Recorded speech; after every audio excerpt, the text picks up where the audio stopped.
Alright guys, today we're going to introduce almost one of our little hidden projects, which is 3 1958 carbon fibre full space frame Corvettes. These things are radical really, they're very, very different to the original cars. Our concept and aim is to make them look, from an initial glance, that they're a modified original. And the more you look at them, the more interesting and amazing they're hopefully going to be. Well, there's so much to show you and explain to you about these cars, we weren't really sure where to start, but we might just start with some of the basic things. So what our design philosophy was with them was to make them look like they are actually a 1958 Corvette that someone's heavily modified. We don't want them to look like they're a scratch-built car. Obviously, when you dive into the car in more detail, for example, you start looking underneath it or you start looking inside the engine bay, you're going to work out pretty quickly that they're a proper custom-built car. So one of our design kind of set in concrete criteria was we wanted every single piece of chrome that we chose to keep from the original car to fit. So for example, the windscreen, we're using an original windscreen on the car and all the original chrome. We're also going to use the original chrome that's around here. We're going to use the original chrome that sits on top of the front guards, and all the original chrome on the front of the car is going to be almost exactly standard. So all the headlight bezels and headlights are going to be standard. All the little eyebrows and all the chrome across the front and the shark tooth grille, all that's going to be completely standard, off the shelf, basically new parts. We're going to put an original bumper in here. However, we are going to French it in and make it just fit the body a bit better and make it look a bit nicer. But it will look, for all intents and purposes, like an original car. One of the things that we're doing is, in all the research we've done on these cars, a lot of people have said that the original designer wanted the vents in the front of the car and down the side of the car to actually function and work. And from what I've heard, GM just put a stop to it because it was too expensive. So what our mission is to make these parts actually work. What we've done is we've cut a hole in here, and this is going to be, half of it's going to be a brake cooling duct and the other half is going to actually run up into the inside of the car for the aircon. So we've got proper chrome ones of these, but this is just a test one. And so you're going to see the mesh in there like that, and then the chrome parts will sit there, and then the standard, well, the slightly modified standard bumper will sit on top of it. So another one of the subtle modifications we've done is we didn't like the bullhorn chrome bumper or number plate mounts. They just didn't suit what we're trying to do. So what we've done is we've built an integral carbon part into here, and what we're actually going to do is we're going to cut this area out, and instead of the number plate sit on top of here, the number plate will be fitted from the back. So it will almost disappear. I mean, ideally we'd just like to not have them, but we have to have them for compliance. So another example of one of the really subtle modifications that we've done is on the original car, there's quite a big gap. There's about a half-inch gap or 10mm gap, even bigger than 10, between the bumper at the top and the bumper at the bottom. And I just wasn't comfortable with that, so we're going to end up with about a 1 or 2mm gap between the top of the bumper and the car. On the original cars, especially when they've been modified a little bit, people try and drop the front of them to make the front look like it's fairly low to the ground. And what I think happens in that regard is it makes the car look really, really front down. And it means that the midsection of the car is not sitting parallel with the ground. The problem with putting the midsection parallel with the ground is on the normal car, it makes the front of the car look quite high off the ground. So what we've done is we've taken the original front and we've chopped it right through the middle here. And then we've taken about 20 millimeters out of it and brought it up so the bumper fits with a couple of mil top and bottom. And then we re-laminated it back into place. This is all on the plug, which is the part that we use to build the molds. And then I chopped it just under the bumper, all the way through, all the way around to the other side, and then lowered it till the bottom of the front was at the same height as the sills. And then we've reshaped and added in, it was about 2 inches, we've reshaped and added in 2 inches of laminate or shape into here and just reshaped this so this original shape and this original shape still remain fair. So the advantage of that is all the original chrome still fits, but the front of the car suddenly looks, you know, low to the ground. And the other thing it's allowed us to do is put this number plate in, which you could never have done on the original. Moving back on the car, all we've done on this, on the sides of it is literally bring the side of the car out about 5 or 6 millimeters, and it almost sounds like nothing, but when you stand there and stare at the original car, it just looks too flat through this section. And the last thing I wanted to do was make it look like it had flared guards on it, but we just wanted to bring it out, just to take the flat out of it. And bringing it out 5 or 6 mil has allowed us to still use that original piece of stainless steel or chrome work, bright work. So that still goes on as original. And this piece of chrome up here still stays original. So moving back in the car a little bit, what the philosophy is with us is every vent that on the original car that's fake, we want to make work. So we're going to cut these parts out here, and then we're going to use that steel mesh that we showed you on the front of the car and have that inserted in. And then we're going to put the spares that we're going to put on here won't be original, but we're going to make spares up that look very similar to original, and they'll go past this and into the inside of the car, so when you look in here they won't just stop. This car's going to be white with like a gunmetal grey cove, and the second car we're building is going to be pretty much little red Corvette, so it'll be the red car with the white cove. And the third car we're building will be the same colour as this. We've built carbon fibre doors, so the carbon inners and outer. And what we did was we took the moulds off an original door.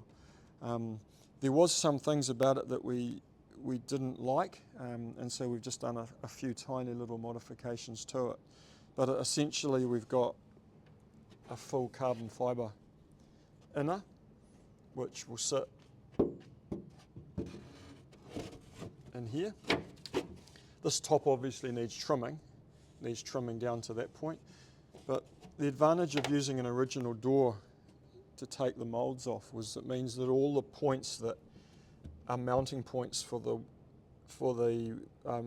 window mechanisms and the chrome part that sits here, the chrome A-pillar, it means it'll all fit.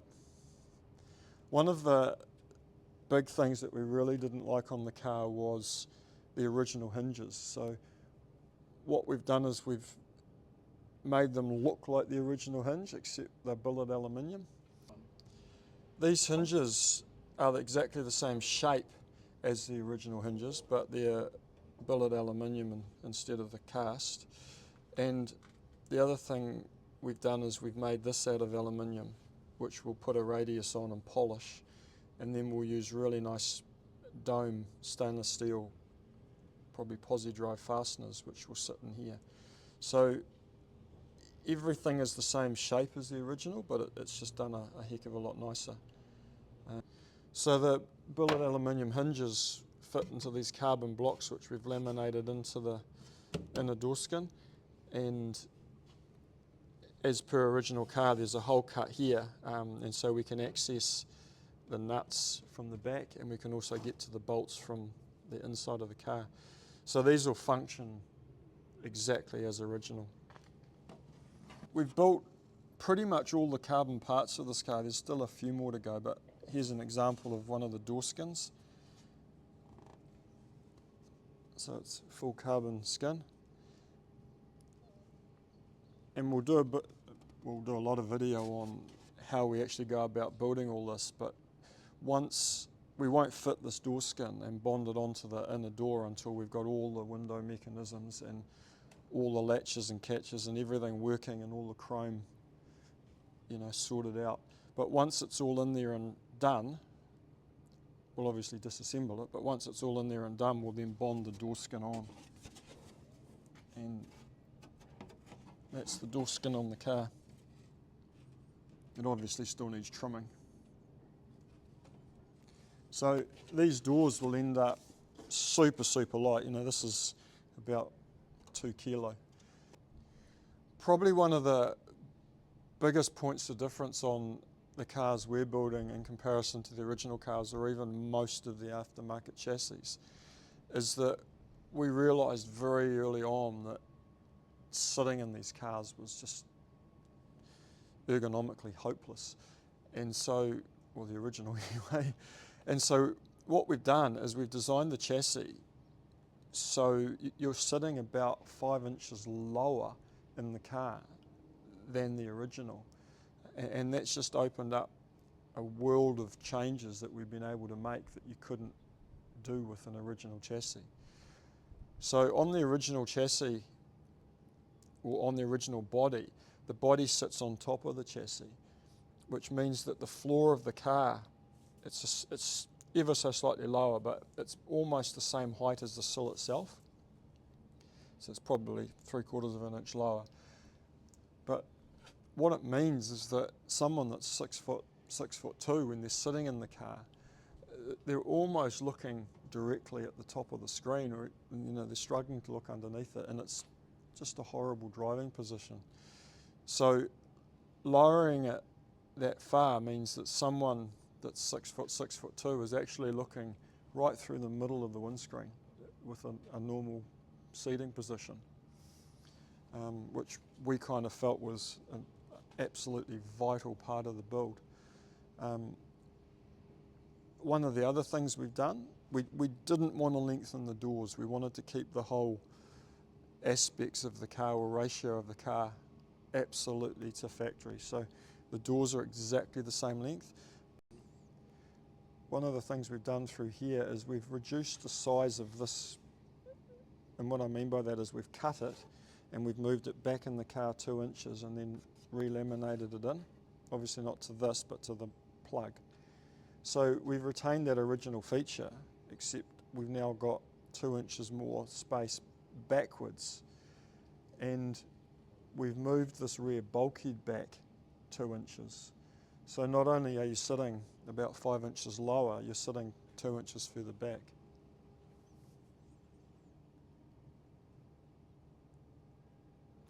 The other thing we've done is we've moved the front of the chassis, or the front of the firewall footwell, about 4 inches further forward. So we've actually ended up with an interior space that rivals any large modern sports car, but retaining the original door size and features of this particular car. So I mentioned earlier on that we were trying to keep all the chrome original, and most of it is, but there is one part of it which we have changed, and that's the piece that runs through here. And because we've moved this area here back 2 inches, this has got longer. But the other thing we're going to do is the piece of chrome is going to come around here, embrace or embody the roll hoop, just to neaten up the hole, both sides, and then it's going to come around and then curve down here and actually meet the center console and stop here, so that'll all be one piece. So this gets modified, that'll end up down there. We'll go into a little bit more detail in some more videos, but basically the whole inside of the car is carbon bonded to the steel chassis. So, and this body shell itself is bonded structurally to the chassis. All the parts have been made in moulds, and that includes the gearbox tunnel and the floor pan, which we'll show you in the next video.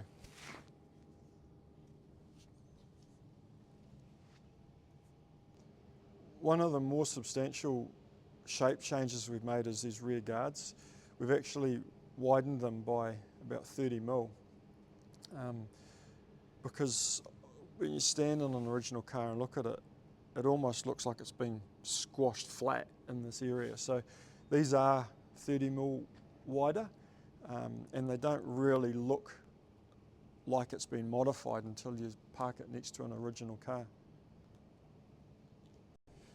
This car, all three of these cars are going to have hard tops that we can put on them. They're also going to have removable soft tops, but what we realised pretty early on was that we needed room for a substantial fuel tank. So our fuel tanks are actually under here, and what it meant was that we could get rid of the deck lid join and seam and get rid of a whole lot of complication up around here that looked ugly and was pretty much just complicated.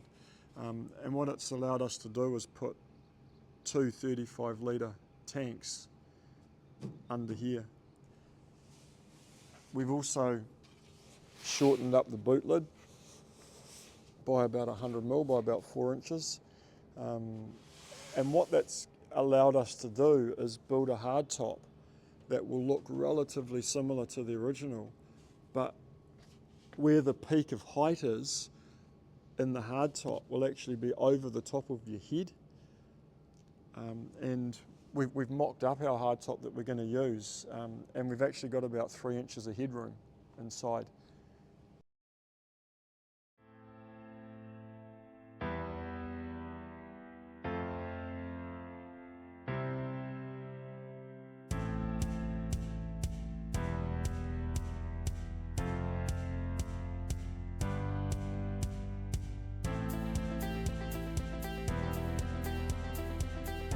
Here's the carbon boot lid on it.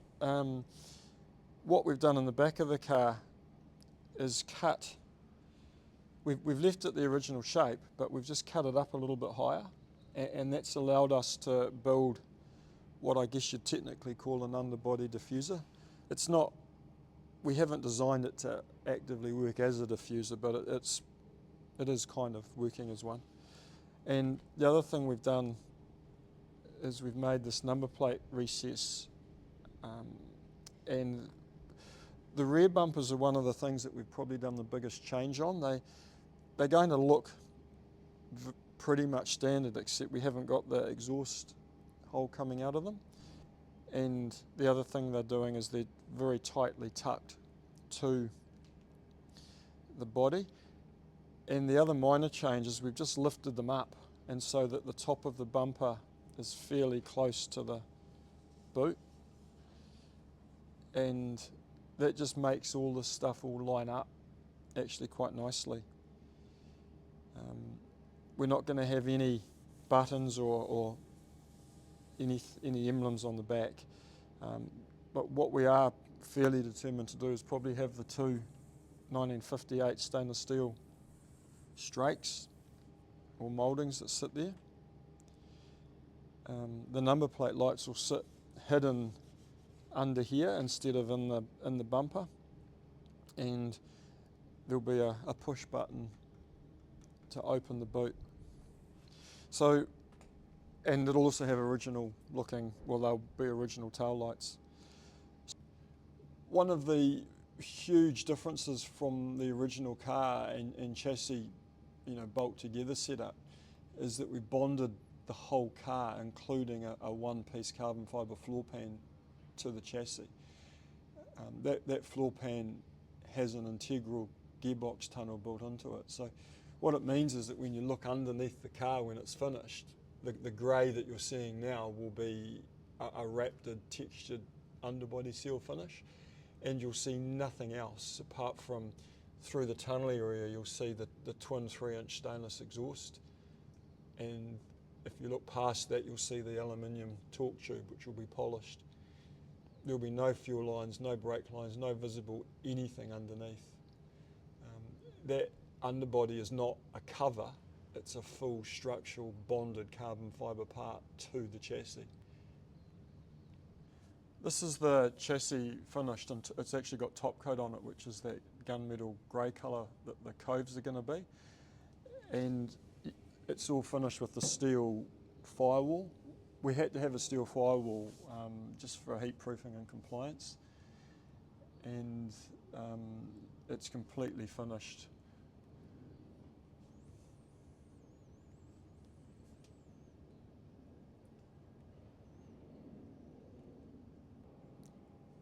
One of the huge differences between this and the original car is the engine setup and the suspension setup.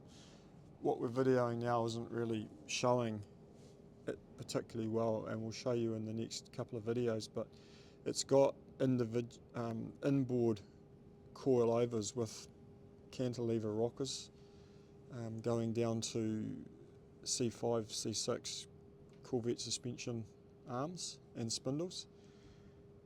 And the LS7 actually sits, the front of the motor is 300 millimetres, basically a foot behind the centre line of the front wheels. So what we're ending up with is a car that's going to have about 52% of its weight over the rear wheels. So it's going to hopefully handle pretty well. So it's probably fairly obvious to you guys watching that these cars have been in development for quite a long time. We started them about 5 or 6 years ago. So what we will do on some future videos is we're going to do a slideshow for you of some of the development and photos of the car as it's being built to this stage. And we'll also do some detailed explanations of some of the components and the individual parts as we go. If you guys like and subscribe to our channel, which we'd really appreciate, it'll allow us to show you some really detailed videos of exactly what we're building. And because we're new to this, we'd kind of like you guys to leave comments of what you want to see. So do you want to see us manufacturing and laminating these carbon parts? Do you want to see us welding or building the chassis? Would you like us to talk a bit more about the design and what the philosophy and concepts are? So please let us know, and we'll just continue to hopefully make some cool videos for you.